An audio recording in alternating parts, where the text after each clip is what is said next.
guys, Helen Hart-Smith here again from the Heart of the Witch's Path YouTube channel.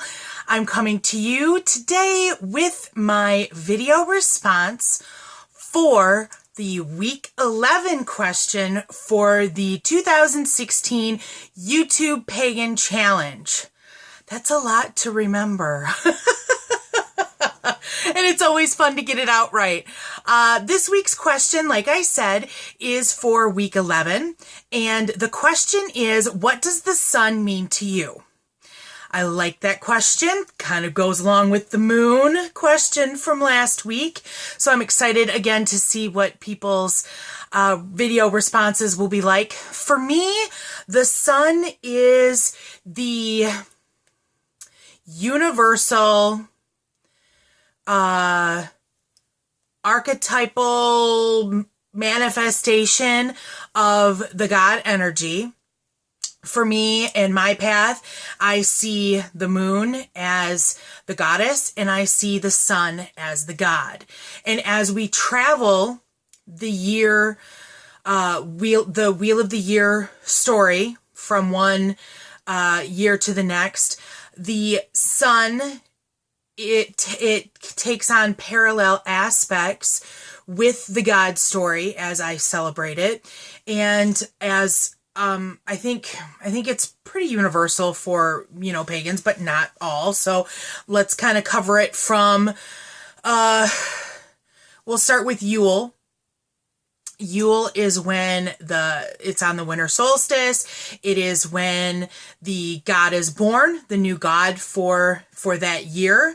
And so it's looked at as the sun returning. The sun of light has been reborn, and so the light returns to the earth. And so the winter solstice, as we know, is the longest night, and it is, capped off with the birth of the Sun King.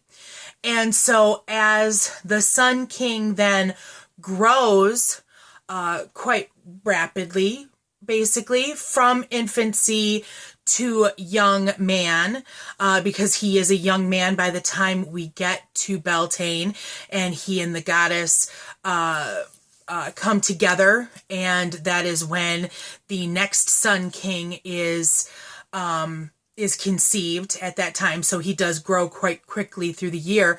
But as the sun grows in strength, as we go from Yule to Litha, which is otherwise known as midsummer, or the midsummer solstice, however you want to look at it, the sun is at the height of its power at Litha.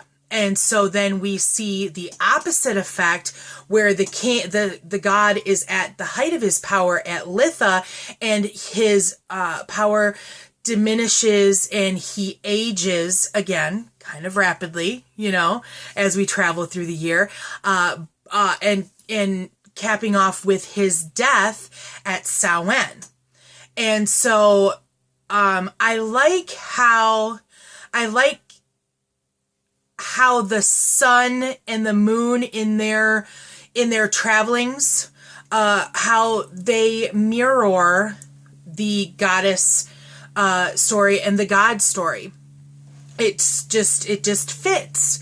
It works well together. And so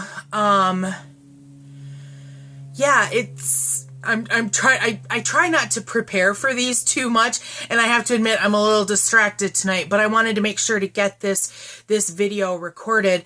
For me, the sun has its yearly journey that is echoed within the God story. And so that is the biggest impression that I have of the sun.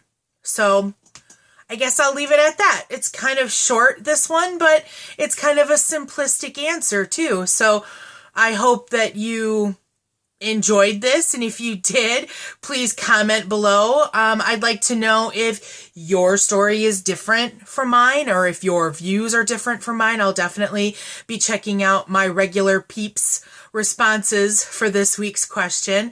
If you haven't already, please subscribe, and if you like the video, give it a thumbs up. Thanks for walking a little while with me, and until next time, blessed be.